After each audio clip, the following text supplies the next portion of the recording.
దేవునికి మహిమ ఘనత ప్రభావం కలుగును గాక. ఈ రాత్రి చేరి వచ్చిన ప్రతి ఒక్కరికి ప్రభు యేసుక్రీస్తు శుభములు. ఒకసారి మనం నిలబడి ఉండగా యోవేలు గ్రంథము 2వ అధ్యాయం 25వ వచనం చదువుదాం. యోవేలు గ్రంథము 2వ అధ్యాయము 25వ వచనం. మీరు కడుపారా తిని తృప్తి పొంది మీ కొరకు వింత కార్యములు జరిగించిన మీ దేవుడైన యెహోవా నామమును స్తుతించినట్లు నేను పంపిన మిడతలను, గొంగళ పురుగులను, పసర పురుగులను, చీర పురుగులను అను నా మహాసైన్యం తినివేసిన సంవత్సరముల పంటను మీకు మరలా ఇత్తును. ఆమేన్. Praise the Lord. నా జనులు ఈ కన్నటికిను సిగ్గునొందరు. Praise the Lord. అలాగే మలాకి 4వ అధ్యాయము, పాత నిబంధన చివరి పుస్తకం మలాకి, మత్తయికి ముందు ఉంటుంది, పాత నిబంధనల చివరి ఉంటుంది. మలాకి 4వ అధ్యాయము 5-6 వచనాలు. యెహోవా నియమించిన భయంకరమైన ఆ మహాదిన పరాకమునపు నేను ప్రవక్త ఏలీయాను మీ వద్దకు పంపుదును. నేను వచ్చి దేశంలో శపించకుండానట్లు అతడు తండ్రుల హృదయమును పిల్లల తట్టును, పిల్లల హృదయమును తండ్రుల తట్టును తిప్పును. ఆమేన్. ప్రార్థించుకుందాం. పరిశుద్ధుడా, జీవముగల దేవా, జీవాధిపతి నాయన, యొక్క సాయంకాల సమయంలో నీ యొక్క ప్రియ బిడ్డలుగా నీ యొక్క వాక్యం అనే బల చుట్టూ చేరి ఉండగా ప్రతి ఒక్కరు నాయన నీ యొక్క వాక్యమును సంపూర్ణంగా తృప్తిగాను తిని తృప్తి పొందుటకు సహాయం తెచ్చామని, దీవించమని, ఆశీర్వదించమని, బలపరచమని, స్థిరపరచమని, మా మధ్యలో మీరే మహిమ ఘనత ప్రభావాలు పొందుకొనమని ప్రభువైన యేసుక్రీస్తుని నామములో ప్రార్థిస్తున్నాం. ఆమేన్. God bless you. దయచేసి కూర్చుందాం.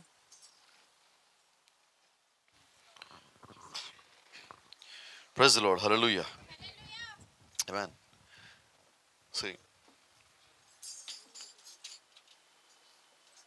చిన్న సంగతి చూద్దాం. ఇక్కడ మనం 2 సంగతులు దీనిలో మనకు కనిపిస్తున్నాయి. 4 రకాల పురుగులు తినేస్తున్నాయి. ఆ తర్వాత దేవుడు ఒక వాగ్దానం ఇచ్చాడు, అవి తినేసి మీకు మళ్ళా తిరిగిస్తాను అని. ఆమేన్. ఈ 2 మాటలు మాట్లాడుకుందాం మనం. అంటే దేవుడు మనకిచ్చినవి తినేసేవాడు ఒకడున్నాడు. వాడు తినేసిన దాన్ని మళ్ళా దేవుడు తిరిగిస్తానంటున్నాడు. ఆమేన్. ముందు దేవుడు ఇచ్చినవి, ఆ తర్వాత వాడు తినేసినవి, ఆ తర్వాత దేవుడు తిరిగి ఇచ్చాయి. అంటే దేవుడు ఇచ్చినవి మరలా తిరిగి వస్తాయి. Praise the Lord. ఇలా మాట్లాడుకుందాం. దేవుడు మనం పుట్టినప్పుడు ఆరోగ్యం ఇచ్చాడా? గట్టిగా చెప్పండి. మధ్యలో ఏమైంది? వాడు తినేశాడు. తర్వాత దేవుడు ఏం చేశాడు? తిరిగిచ్చాడు. ఇది మన జీవితం మొత్తం కూడా. మన జీవితంలో సంతోషము దేవుడిచ్చింది, కానీ ఆ సంతోషం ఎప్పుడు ఉంటుందా? ఉండదు. మధ్యలో వాడు తినేస్తాడు. మళ్ళీ దేవుడు ఏం చేస్తాడు? తిరిగిస్తాడు. మరి రాత్రి సాక్ష్యం ఏంటి ఇక్కడ? అంతేనా? అంటే నువ్వు బాగుంటావు అని తెలిసినప్పుడు అపవాది నీ మీద దాడి చేస్తాడు. నువ్వు బాగున్నావు అని తెలిసాక వాడు దాడి చేస్తాడు. ఈ 2 సంగతులు మనకు తెలియాలి. నువ్వు బాగుంటావేమో అనుకుంటే వాడు దాడి చేస్తాడు. ఎప్పుడైనా చూడండి, ఒక దొంగతనం చేశాక వాడు పట్టుబడ్డాడు అనుకో, వాడు ఏం చేస్తాడంటే నేను పట్టుబడతానేమో అనుకున్నప్పుడు ఇంకోటి మీద అనుమానం వచ్చేలా చేస్తాడు. వాడి పని ఏంటి? వాడు తప్పించుకోవాలి, ఇంకోటి దొరకాల. అపవాది పని ఏంటి? వాడికి ఎలాగో శిక్ష పడుతుంది, వాడు ఒక్కడికే శిక్ష పడటం వాడికి ఇష్టం లేదు. అందుకని వాడు ఏం చేస్తాడు? మనకు సామెత ఉంది కదండి, సామెత అనాలా మరి దీన్ని నానుడు అనాలి నాకు తెలియదు. నాకు దక్కంది ఎంత బాగా తెలుసండి అందరికీ. దక్కితే నాకు దక్కాలి, లేకపోతే ఎవరో దక్కకూడదు. అవునా? కోపం రాదుగా. ఈ సామెత ఎవరిది? దేవుడిది కాదు, అపవాదిది. కాబట్టి మన గుణలక్షణము అలా ఉండటానికి వెళ్ళలేదండి. మన దేవుని పిల్లలమా, దేవుని యొక్క వాక్యానుసారంగా ఉండాలి. కాబట్టి ఈ రాత్రి ఏంటంటే దేవుడు నీకు తిరిగిస్తానని వాగ్దానం ఇచ్చాడు. నీ విశ్వాసం దేని మీద ఉండాలంటే దేవుడు నాకు తిరిగిస్తాడు. కాబట్టి 26వ వచనంలో ఒక మాట ఉంది, నా జనులు ఇక ఎన్నటికి సిగ్గునొందరు. యోవేలు గ్రంథము 2:26లో నా జనులు ఇక ఎన్నటికి, my people shall never be ashamed. అంటే ఎన్నటికీ అంటే శాశ్వతముగా అని అర్థం. నెవర్, ఎప్పటికీ సిగ్గునొందరు. అంటే దేవుడిచ్చిన కృప ఏంటంటే ఇక్కడ ఆయన పిల్లలంగానే మనమై ఉంటే మనల్ని ఆయన సిగ్గుపడనీయడు. ఈ రోజు నువ్వు అవమానంలో ఉండొచ్చు, ఇబ్బందిలో ఉండొచ్చు, శోధనలో ఉండొచ్చు, బాధలో ఉండొచ్చు, అప్పులో ఉండొచ్చు, నిందల కింద ఉండొచ్చు, వ్యాధి కింద ఉండొచ్చు, బాధ కింద ఉండొచ్చు, కన్నీరు గారుస్తూ ఉండొచ్చు, బాధపడతా ఉండొచ్చు, నువ్వు ఎవరికి చెప్పుకోలేని స్థితిలో ఉండొచ్చు, మానసికంగా క్షోభను అనిపిస్తూ ఉండొచ్చు. ఇన్ని ఉన్నప్పటికీ కూడా నువ్వు దేవుడు కుమార్తె అయినట్లయితే దేవుడిని సిగ్గుపడనేడు. ఎంతమంది నేను అవమానపరిచినప్పటికీ నేను వారి మధ్యలోనే దేవుడు నిలబెట్టే దేవుడై ఉన్నాడు. హల్లెలూయా. దేవుడు ఎటువంటి శక్తి గల దేవుడు అంటే, దేవుడు పిరికి వాళ్ళని ధైర్యవంతులుగా మారుస్తాడు. ఆ శక్తులని ఆయన న్యాయాధిపతులను చేస్తున్నాడు. పారిపోయే వాడిని న్యాయాధిపతులను చేస్తున్నాడు. పారిపోయిన వాడిని ప్రవక్తన చేస్తున్నాడు. పారిపోయిన మోషని తెచ్చి ప్రవక్తన చేస్తున్నాడు. పారిపోయిన శమగని తీసుకొచ్చి న్యాయాధిపతి చేస్తున్నాడు. పారిపోయిన గిద్యోను, దాక్కున్న గిద్యోను తీసుకొచ్చి దేవుడు న్యాయాధిపతిని చేస్తున్నాడు. మీరు గమనించినట్లయితే ఇర్మియా సిగ్గుపడి భయపడి పారిపోయే ఒక ప్రవక్త రోషం కలిగి ప్రవక్తగా దేవుడు మార్చున్నాడు. దేవుడు మీరు గమనించినట్లయితే ఎక్కడ గొప్పవారిని తీసుకోవాలా, ఎక్కడ గొప్పవారిని పిలవాలా. దేవుడు తెలివి గల వారిని పిలవలేదండి, జ్ఞానవంతుల్ని పిలవలేదండి. అందుకని బైబిల్ చెప్తా ఉన్నది, ఆయన జ్ఞానులకు వివేకులకు మరుగుపరిచి పసిబాలులకి బయలుపరుచున్నాడు. ఆయన పిలిచిన వారు గొప్పవారు కాదు, ఆయన పిలిచినప్పుడు వారు ఎటువంటి శక్తి లేని వారు, అయితే ఆయన పిలిచిన వారిని ఆయన నీతిమంతులుగా చేసుకున్నాడు. ఆయనే వారిని మహింపరుచుకున్నాడు. అంటే ఏమీ లేని వారిని దేవుడు పిలిచి మహింపరుచుకున్నాడు. ఆమేన్. ఈరోజు నాకు అన్నీ ఉన్నాయంటే క్రీస్తుని దగ్గర లేడని, నేను అన్ని కలిగి ఉన్నాను అనుకో, క్రీస్తుని దగ్గర లేడని. నేను క్రీస్తుని కలిగి ఉన్నానంటే అన్ని నువ్వు కలిగి ఉన్నావు. ఈ రెండిట్లో మనకి తేడా తెలియాలండి. నేను ఈరోజు ఏమై ఉన్నాను అంటే అది కేవలం క్రీస్తు కృప అయి ఉన్నది. ఈ రాత్రి నేను ఇక్కడ ఉన్నానంటే క్రీస్తు కృప, మీరు ఇక్కడ ఉన్నారంటే క్రీస్తు యొక్క కృప. ఆయన కృప కాక మరి ఏదీ లేదు. అందుకనే ఈరోజు నువ్వు దేని మీద ఆధారపడి జీవించాలంటే కృప మీదే. మనం ఒక తప్పు చేసాం, ఒక పాపం చేసావు, నువ్వు బయటికి ఎలాగొచ్చావంటే కృప ద్వారా బయటకు వచ్చున్నావు. రాత్రి మనం మాట్లాడుకున్నాం, ఆ అంశం కొంచెం కొనసాగించినట్లయితే అక్కడ ఒక సంగతి ఉన్నది. తప్పు చేసింది మనము, చచ్చిపోయింది గొర్రెపిల్ల, వధించబడింది గొర్రెపిల్ల. తప్పు చేసింది మనం చనిపోవాలా. అయితే మన బదులు గొర్రెపిల్ల వధించబడింది. ఎందుకని వధించబడిందంటే ఆ గొర్రెపిల్ల నీకు ఇవ్వబడిన కృప అయి ఉన్నది. ఆమేన్. పాపం నాది, అపరాధం నాది, అతిక్రమం నాది, తప్పు నాది, దోషం నాది, శిక్ష నాకు పడాలా, మరణం నాకు రావాలా, పాతాళం నేను వెళ్ళాలా. అయితే దేవుడు ఏం చేశారంటే నా బదులుగా ఆయన నేను భరిస్తానన్నాడు. ఇప్పుడు దేవుడు నాకేమిచ్చాడంటే నా శిక్షను ఆయన తీసుకున్నాడు, నా పాపం ఆయన తీసుకున్నాడు, నా అతిక్రమం ఆయన తీసుకున్నాడు, నాలో ఉన్న ప్రతి విధమైన దోషమును ఆయన సిలువ మీద భరించాడు. ఆ సిలువ మోసింది ఆయన కొరకు కాదు, నా కొరకు అయినది. ఆయన నా నిమిత్తం అన్ని భరించి ఆయనలో ఉన్నది నాకు ఇచ్చాడు, నాలో ఉంది ఆయన తీసుకున్నాడు. నాలో పాపం ఆయన తీసుకున్నాడు, నా భారం ఆయన తీసుకున్నాడు, నా శిక్ష ఆయన తీసుకున్నాడు, నేను పడాల్సిన వ్యధ మొత్తం ఆయన భరించాడు. ఆయనలో ఉన్న కృప వినబడలేదు నాకు. ఎవరికి ఇచ్చారండి? నా ఒక్కడికే ఇచ్చాడా? ఎవరికి ఇచ్చున్నాడు? కాబట్టి ఈరోజు నువ్వు కలిగి ఉన్న కృప కేవలం ఆయన ద్వారా వచ్చింది. ఆ గొర్రెపిల్ల వధించబడినప్పుడు, ఆ రక్తం అక్కడ పోషించబడినప్పుడు, ఆ రక్తము నీ పాపంని కప్పివేసిన కారణం చేత ఆ కృప నీ మీదకి వచ్చింది. ఆ రక్తం నీ మీద ఉన్నది, ఆయన ప్రేమ నీ మీద ఉన్నది, నీవు ఆయన లోపల ఉన్నావు, నువ్వు ఆయనలో ఉన్నావు కాబట్టి నీ శిక్ష ఆయన భరించున్నాడు. సంతోషంగా లేరు చాలా మంది. Praise the Lord. దేవుని నామానికి మహిమ. అయితే గమనించండి, ఆది యందు ఏదైనా తోటలో దేవుడు అన్ని సృష్టించినప్పుడు అక్కడ దేవుడు ఒక్కదాన్ని సృష్టించలేదు. చెప్పగలరు ఏంటది? మరణం. అక్కడి నుంచి బయటకు వచ్చాక వాళ్ళకి మరణం వచ్చింది. ఏదైనా తోటలో ఆదామవ్వలు ఎలాగున్నారంటే వాళ్ళు అక్కడ నిత్య జీవులు, అంటే కాలం అనేది లేని దాంట్లో వాళ్ళు జీవిస్తున్నారు. ఎప్పుడైతే తప్పు చేశారో, ఎప్పుడైతే పాపం చేశారో వాళ్ళు కాలజీవులుగా మారున్నారు. అంతకుముందు వాళ్ళు నిత్య జీవం గడుపుతూ ఉన్నారు. ఆ నిత్య జీవం నుంచి ఎక్కడికి వచ్చారు? పాపం చేసిన తర్వాత మరణంలోకి వచ్చారు. ఇప్పుడు మనం ఎక్కడ పుట్టామంటే పుట్టటమే కాలజీవులుగా పుట్టున్నాం. అయితే ఇప్పుడు దేవుడు మనకిచ్చిన వాగ్దానం ఏంటి? ఆయన శరీరము తిని ఆ రక్తం తాగిన వాడు మరణము దాటి నిత్య జీవంలోకి ప్రవేశించును. అంటే నువ్వు ఎక్కడి నుంచి అయితే నువ్వు బయటకు వచ్చేసావో దేవుడు మళ్ళా నేను తిరిగి అక్కడ తీసుకెళ్తా అంటున్నాడు. ఇదేగా యోవేలు గ్రంథంలో మాట్లాడింది, అవి తినేసిన దానికి మళ్ళా తిరిగిస్తాను. ఇప్పుడు వాడేం తింటున్నాడు? మన జీవితాన్ని తింటున్నాడు, మన ఆరోగ్యం తింటున్నాడు, మన శక్తి తింటున్నాడు, మన బలం తింటున్నాడు, మనలో ఉన్న ఆనందం తీసేస్తున్నాడు, మన యొక్క సంపాదన తీసేస్తున్నాడు, మన సాక్ష్యాన్ని తీసేస్తున్నాడు. ప్రతి దాన్ని వాడు చెడగొట్టిపోతున్నాడు. అయితే దేవుడు ఏమంటున్నాడంటే వాటన్నిటిని మళ్ళీ తిరిగిస్తాను అంటున్నాడు. Praise the Lord. కాబట్టి రాత్రి మనం ఎవరు నమ్ముదాం? గట్టిగా రావట్లేదు శబ్దం ఎక్కడి నుంచి? రాత్రి వచ్చిన వాళ్ళు వచ్చారా ఇక్కడికి? Praise the Lord. దేవుని యొక్క కృప నీ మీద ఉన్నది. కాబట్టి గమనించండి, మలాకీలో చివరి అధ్యాయంలో 4వ అధ్యాయం 5-6 వచనాల్లో దేవుడు మనకు ఒక మాట సెలవిస్తా ఉన్నాడు. నేను వచ్చి దేశమును శపించకుండానట్లు. దేశమును శపించడం అంటే ఆయన వచ్చి శపించేది భూమిని కాదండి. ఆయన చంద్రుడిని శపించడు, ఆయన సూర్యుని శపించడు, గాలిని శపించడు, మేఘాన్ని శపించడు. ఎవరిని శపించాలంటే ఇక్కడ వాక్యానికి లోబడని ప్రజలను ఆయన శపించాల. అయితే దానికన్నా ముందు ఆయన ఏమంటున్నాడు, ఇదిగో నేను ఏలియా ఆత్మ కలిగిన వ్యక్తిని మీ మధ్యలోకి పంపిస్తాను. ఏలియా ఆత్మ కలిగిన వ్యక్తి వచ్చి ఏం చేస్తాడంటే మిమ్మల్ని దేవుడి వైపు తిప్పుతాడు, వాక్యం వైపు తిప్పుతాడు, మీ నిత్యజీవం వైపు తిప్పుతాడు, మిమ్మల్ని కృప వైపు తిప్పుతాడు, మిమ్మల్ని ఆయనలో ఉన్నాడని మీ స్థానం వైపు మిమ్మల్ని తిప్పుతాడు. అప్పుడు నేనేం గ్రహిస్తాను, నేను ఈ జీవితంగా గడపాల్సింది, నేను గడపాల్సిన జీవితం వేరే ఉన్నది. నేను గడపాల్సిన జీవితం వాక్యంలో ఉన్నది, నేను గడపాల్సిన జీవితం క్రీస్తులో ఉన్నది, నేను గడపాల్సిన జీవితం కృపలో ఉన్నది, నేను గడపాల్సిన జీవితము నిత్య జీవంలో ఉన్నది.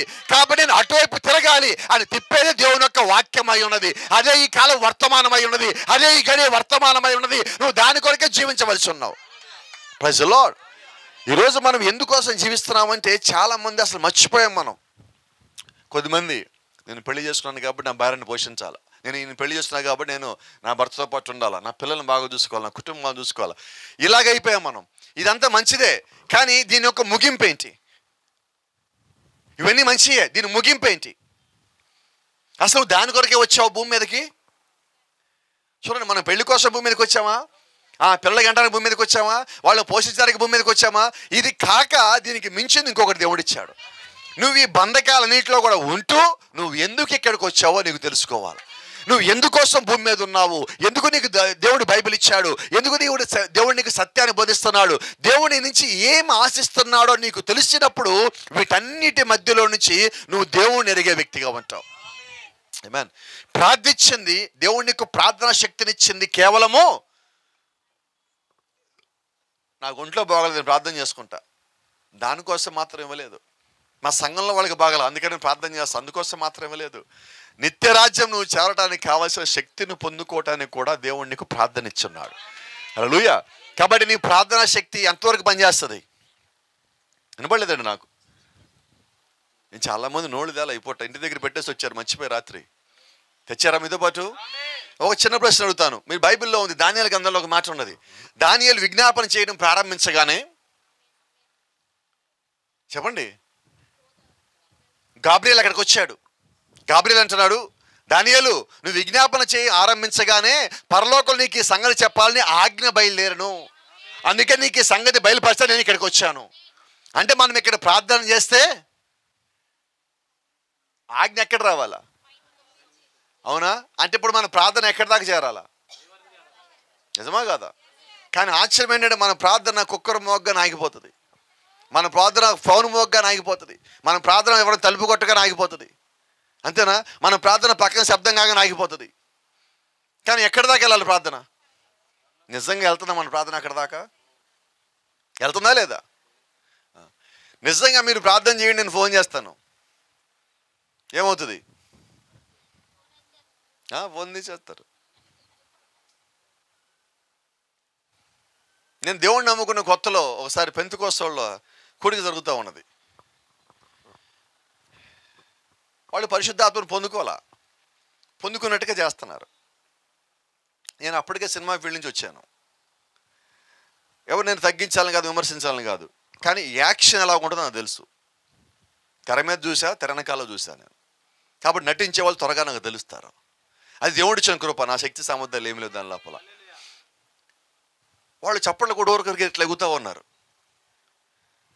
మా మిస్సెస్ పక్కనే ఉంది, వీళ్ళు పరిశుద్ధాత్మను పొందుకోలేదు, పొందుకున్నట్టుకి వీళ్ళు నటిస్తున్నారన్న. చేసి ఊరికి అట్టను బాగా నేను కళ్ళు పోతే కొత్తగా దేవుడు నమ్మకం నీకు తెలియలేదు, తర్వాత తెలుస్తుంది అన్నది ఆమె తెలిసింది, ఆమె చెప్పింది.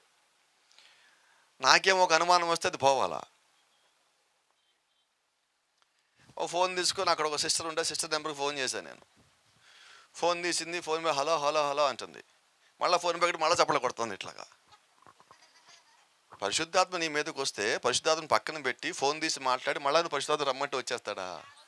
రాడు కదా. మరి అదేం ప్రార్థన? అది దేవుడు లేని ప్రార్థన. అర్థమైనదా? నీకు సంగతి చెప్తున్నా, ఈ రాత్రి ఎక్కడైతే అలా దేవుడు లేని ప్రార్థన జరుగుతుందో నువ్వు అక్కడ ఉండద్దు. ఎందుకంటే పరిశుద్ధాత్మ లేని చోట నువ్వు ఉన్నావు అంటే అర్థం ఏంటి తెలుసా? వాక్యం లేని చోట నీవు ఉన్నావని. వాక్యం లేని చోట నువ్వు ఉన్నావంటే అర్థం ఏంటి తెలుసా? దెయ్యం అక్కడ ఉందని. అంతేనా? ఒకసారి ఒక ఇంట్లో దెయ్యం ఉన్నది. ప్రార్థన చేశాక ఆ దెయ్యం వెళ్ళిపోయినది. వెళ్ళిపోయాక ఆ ఇంటి వాళ్ళు ఏం చేస్తారు? ఇల్లంతా చక్కగా నీట్గా సర్దు పెట్టుకున్నారు. ఆ దెయ్యం ఎక్కడికి వెళ్ళింది చెప్పండి అమ్మా?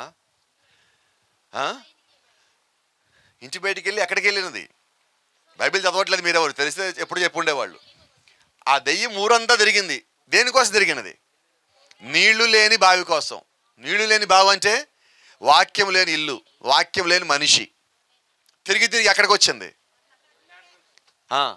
అంటే ఎక్కడన్నా నీరు లేకపోతే అక్కడ ఏమున్నట్టు? దేవున్నట్టేనా? నీరంటే వాక్యమేగా, వాక్యంలో చోట ఏమున్నట్టు? మరి పరిశుద్ధాత్మ లేని చోట మనం ఉన్నామంటే ఏమున్నట్టు? కోపడరుగా, ఎవరు కోపం తెచ్చుకోరుగా. ఇలా మాట్లాడుకుందాం. బార్ అంటే తెలుసా మీకు? పాస్టర్ గారు ఏం మాట్లాడతారు మీరు అసలు అంటారా? బార్ అంటే విన్నారు ఎప్పుడని పేరు? వెళ్ళకపోయినా పర్లేదు, ఇండేజాలు. ఏంటి బార్ అంటే? ఎవరు చెప్పండి? నరేష్ నువ్వు నా చెప్పరు, కనీసం సహాయం చేయి. బార్ అంటే ఏంటి? అది మందు తాగేది. సరే, ఇప్పుడు అక్కడ దేవుడు ఉంటాడా? మరి అక్కడ మనం పోవచ్చా? ఎందుకని? దేవుడు లేదంటే ఎవరు ఉంటారు? మీకు ఈ రాత్రి చిన్న సంగతి చెప్తా. BAR అంటే ఏంటో తెలుసా? Bible anti root. Bible anti root అంటే ఏంటో తెలుసా? బైబిల్కి వ్యతిరేకమైన మార్గము. ఇప్పుడు మనం ఎక్కడికి వెళ్తున్నాము? మనం ఎక్కడికి వెళ్ళాలి? దేవుడేమో నువ్వు నా వైపు రా అంటే మనం ఎటుపోతున్నాం? దేవుడికి వెళ్ళాల్సిన చోటు కాకుండా వ్యతిరేకమైన వెళ్ళిపోతున్నాం. అవునా? దేవుడు యోనాను ఎటుపోమన్నాడు? నేను వెళ్ళమన్నాడు. యోనా ఎటుపోతానన్నాడు? తర్షీషు పోతానన్నాడు. నిజమేనా? ఇప్పుడు దేవుడు ఏమన్నాడు? నేను చెప్పనా? వెళ్ళి యోనా ఎంత దూరం వెళ్తావు? వెళ్ళన్నాడు.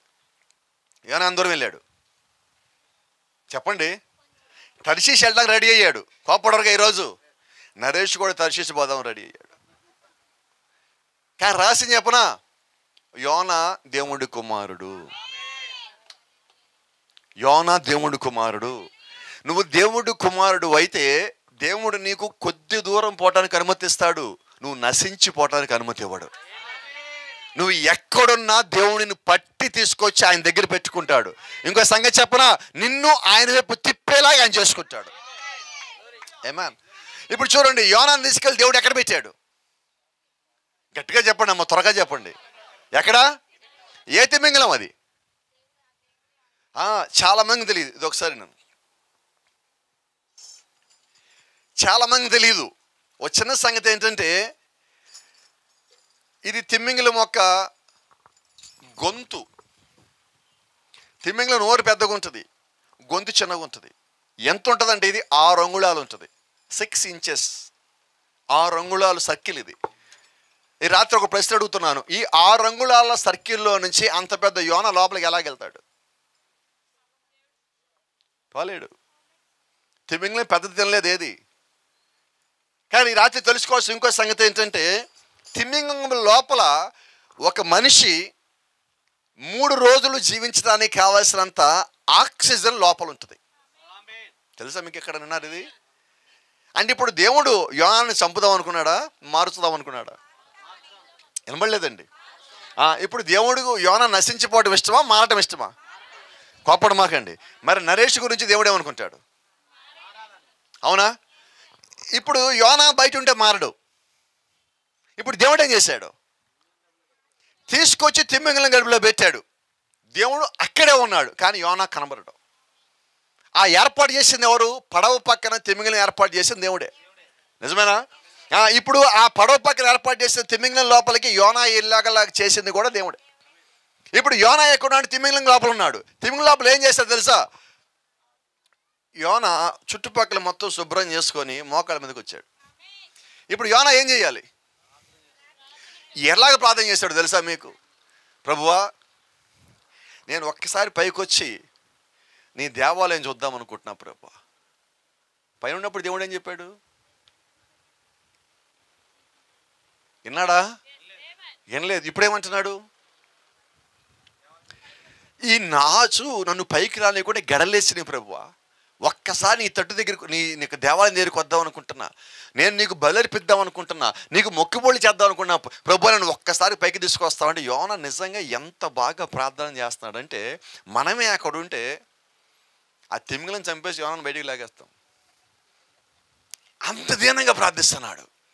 అయితే మీకు సంగతి తెలుసా, ఈ తిమింగలం లోపలికి దేవుడు యోనాను ఎందుకు పంపించాడంటే, యోనా వ్యతిరేకమైన మార్గంలో పోతున్నాడు. దేవుడు వెళ్ళే మార్గంలో నడిపించడం కొరకు దేవుడు తిమింగలాన్ని ఏర్పాటు చేశాడు. హల్లెలూయా. అంటే నీ ఇష్టానుసారంగా నువ్వు భూమి మీద పోతావు ఉంటే దేవుడు ఒప్పుకోడు. నువ్వు దేవుడికి కావాల్సిన వ్యక్తివి కాబట్టి దేవుడి వైపు నిన్ను తిప్పుకోవటానికి, నిన్ను ఆకర్షించడానికి దేవుడు ఆయన యొక్క మార్గాన్ని తెరుచున్నాడు. ఈ దినము కూడా ఈ మలాకి ప్రవక్త ఎందుకు పంపించాడు? ఈ మలాకీలో ఉన్న ఏలి ఆత్మ కలిగిన వ్యక్తి ఎందుకు పంపించారంటే, నువ్వు ఇష్టానుసారంగా భూమి మీద పోతున్నావు, నీ ఇష్టానుసారంగా నీ పనులు చేస్తున్నావు, నీకు ఒక క్రమం లేకుండా, ఒక చిత్తం లేకుండా, ఒక లక్ష్యం లేకుండా ముందుకు పోతున్నావు, ఇవన్నీ కాదు అని ఆ వాక్యం నీ వద్దకు పంపించినప్పుడు ఆ ఆత్మ ద్వారా దేవుడు నిన్ను ఆయన వైపు ఆకర్షించుకుంటున్నాడు, నిన్ను ఆయన వైపు తిప్పుకుంటున్నాడు. కాబట్టి ఈ రాత్రి వర్తమానం అంటే ఏంటో నీకు తెలుసా? నిన్ను దేవుని వైపు తిప్పే వాక్యపు శక్తి అయి ఉన్నది. హల్లెలూయా. నిన్ను లోకం వైపు తిప్పదు. నువ్వు లోకంలో ఉండు, ఎక్కడైనా ఉండు, నువ్వు దేవుడు కుమారుడు అయి ఉంటే దేవుడి వైపు నిన్ను ఆయనే ఆకర్షించుకుంటాడు. నువ్వు ఎక్కడ ఉన్నప్పటికీ, భూతంగద్దంలో అటుపక్క నుంచి ఇటుపక్క వరకు జీవించే చోట నువ్వు ఎక్కడ ఉన్నప్పటికీ, నువ్వు దేవుడు యొక్క చిత్తంలో ఉన్నట్లయితే ఆయన యొక్క వాక్యము నీ యొద్దకు వస్తుంది, ఆయన యొక్క ఆత్మ నీ యొద్దకు వస్తుంది, ఆయన నిన్ను కనుగొంటాడు. నువ్వు ఎక్కడున్నా ఆయన యొక్క దూతలు చుట్టూ కావలుంటారు. అది రాత్రి అయినా పగలైనా, అది లోపలైనా బయటైనా, అది నువ్వు లోపల ఉన్నా బయట ఉన్నప్పటికీ, ఎక్కడ ఉన్నప్పటికీ ఆయన యొక్క శక్తి నీ చుట్టూ ఆవరించి ఉంటుంది. Praise the Lord. దేవుని నామానికి మహిమ కలుగును గాక. See, God has sent his spirit to restore everything in your life. దేవుడు ఆయన యొక్క ఆత్మని నీ కొరకు ఎందుకు పంపించారు అంటే, ఆయన యొక్క వాక్యం ఎందుకు నీ కొరకు పంపించారంటే, ఆయన యొక్క సేవకుడిని కూడా నీ కొరకు ఎందుకు పంపించారంటే, నీ జీవితంలో నువ్వు కోల్పోయిన యావత్తు తిరిగి తీసుకురావటానికి. Praise the Lord. See, to guide you, నీకు బోధించడానికి, టు టీచ్ యూ, నీకు చెప్పటానికి, to pour his spirit on you, ఆయన యొక్క ఆత్మని నీ మీద కుమ్మరించటానికి. అయితే దేవుడు మొదటగా ఆయన ఆత్మను కుమ్మరించడు. నువ్వు లోబడినప్పుడు, దీనుడిగా ఉన్నప్పుడు, జీవిస్తున్నప్పుడు, సాక్ష్యం కలిగి ఉన్నప్పుడు, నువ్వు లోకాన్ని జయిస్తూ ఉన్నప్పుడు, నువ్వు జయించిన ప్రతిసారి ఆయన ఒక ఆత్మకి నువ్వు దగ్గర అవుతూ ఉంటావు. నువ్వు లోకం నుంచి దూరం అవుతున్న ప్రతిసారి దేవుడు యొక్క ఆత్మకి నువ్వు దగ్గర అవుతూ ఉంటావు. నువ్వు లోకంలో ఉన్న సంగతుల నుంచి, బలహీనతల నుంచి, వ్యసనాల నుంచి దూరం అవుతూ ఉన్నప్పుడు ఆయన యొక్క నిత్య జీవానికి నువ్వు దగ్గర అవుతూ ఉంటావు. Praise the Lord. దేవుని నామానికి మహిమ. See, no one can restore in your life. నీ జీవితంలో ఏ ఒక్కరు కూడా నువ్వు కోల్పోయినవి తిరిగి ఇవ్వలేరు. దేవుడు మాత్రమే తిరిగి ఇవ్వగలడు. నిజమైన మాట. Praise the Lord. ఒక చిన్న మాట చెప్తాను. దేవుడు యొక్క ప్రణాళిక మొత్తము వీలైతే మీకు చిన్న కర్చీఫ్లో చూపిద్దాం అనుకుంటున్నా. దేవుడు ఒక ప్రణాళిక మొత్తం, దేవుని చిత్తం అయితే. జగత్ పునాది కన్నా ముందు ఇదిగో మనం ఇక్కడ ఉన్నాం. ఇది దేవుడు ఒక ఆలోచన, ఇది పరలోకం, ఇదిగో ఇక్కడ ఉన్నాం మనం. అయితే ఎప్పుడైతే తప్పు పాపం జరిగినదో మనం ఇక్కడి నుంచి తొలగిపోయి ఇదిగో ఇక్కడికి వచ్చాం. మనం ఇక్కడ ఉండాల్సిన వాళ్ళం. పాపంలోకి వచ్చి, తప్పులోకి వచ్చి ఇదిగో ఇక్కడికి వచ్చి పడ్డాం. ఇక్కడి నుంచి కూడా ఏం చేసామంటే, మనం వాళ్ళతో పోల్చుకుంటూ, వీళ్ళతో పోల్చుకుంటూ తిరిగి ఇదిగో ఇక్కడికి వచ్చేస్తున్నాం. మనం ఉండాల్సింది ఎక్కడ? ఇక్కడ. ఇప్పుడు ఎక్కడున్నాం? ఇక్కడ ఉన్నాం. అంతేనా? ఓ చిన్న సంగతి మీరు జ్ఞాపకం చేస్తా. మీ ఇంట్లో మీరు భోజనం చేయడానికన్నా ముందు మీరు భోజనం చేసే ప్లేట్ ఎక్కడ ఉంటుంది? పైన స్టాండ్లో ఉంటుంది. భోజనం టేబుల్ మీద చేశారు, తర్వాత ప్లేట్ ఎక్కడ ఉంటుంది? కానీ అది ఎక్కడ ఉండాలా? అక్కడ ఉండాలా. కానీ ఎక్కడికి వెళ్ళింది? ఇప్పుడు ఈ ప్లేట్ని ఇక్కడ పెట్టరు, ఈ ప్లేట్ని కడిగాక అక్కడ పెడతారు. అవునా? ఇప్పుడు తెలుస్తుంది మీకు బాప్టిజం అంటే ఏంటో. తెలిసిన బాప్టిజం అంటే ఏంటో. బాప్టిజం అంటే ఏంటంటే, నువ్వు భూమి మీదకి వచ్చాక నీకు పట్టిన మురికి, చెత్త, చెదారము, నీతో ఉన్న ఎండిపోయిన ఏవైతే ఉన్నాయో అవి నీటిలో ముంచి నిన్ను కడిగిన తర్వాత, దేవుని యొక్క స్థానం నీకు తెలియజేసిన తర్వాత, నువ్వు ఇక్కడ వాడు కాదని నీకు తెలిసిన తర్వాత నువ్వు ఇక్కడ ఉండడానికి ఇష్టపడవు. ఎందుకంటే నీ స్థానం అది కాదు, నీ స్థితి అది కాదు. నీకు ఒక స్థితి ఉన్నది, నీకు ఒక స్థానం ఉన్నది. నువ్వు ఎక్కడికి వెళ్ళాలో నువ్వు ఎరగాలంటే నువ్వు దేవుళ్ళలోకి రావాల్సి ఉన్నావు. వాక్యం అని తెలియవలసి ఉన్నది, నువ్వెవరో తెలియవలసి ఉన్నది. Praise the Lord. ఇప్పుడు దేవుడు చేస్తున్న పని ఏంటి? ఆ ఖర్చు పాడైపోయింది నాకు వద్దు అంటాడా? లేదండి. రెస్టారేషన్ అంటే ఏంటి తెలుసా? పునరుద్ధరణ అంటే ఏంటి తెలుసా? దాని స్థానంలో ఇంకోటి తెచ్చిపెట్టడం కాదు. నిజం చెప్పండి. దాన్నే తెచ్చి ఇక్కడ పెట్టాలా. ఇప్పుడు దేవుడు ఏం చేయాలి? కచ్చీఫ్ అక్కడ ఉన్నది, దేవుడు ఇక్కడ ఉన్నాడు. ఆ కచ్చీఫ్ ఇక్కడికి ఎలా రావాలా? దాన్ని తేగలిగి ఇక్కడ పెట్టేవాడు ఎవడు లేడు.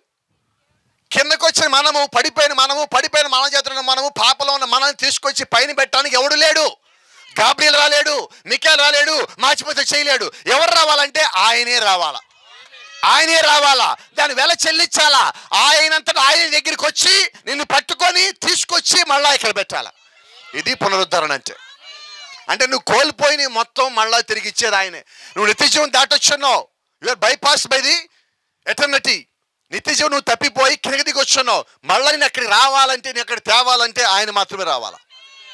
Praise the Lord. కాబట్టి దేవుడు ఇచ్చిన వాగ్దానం ఏంటి? నువ్వు కోల్పోయిన వాటిని నీకు తిరిగిస్తా.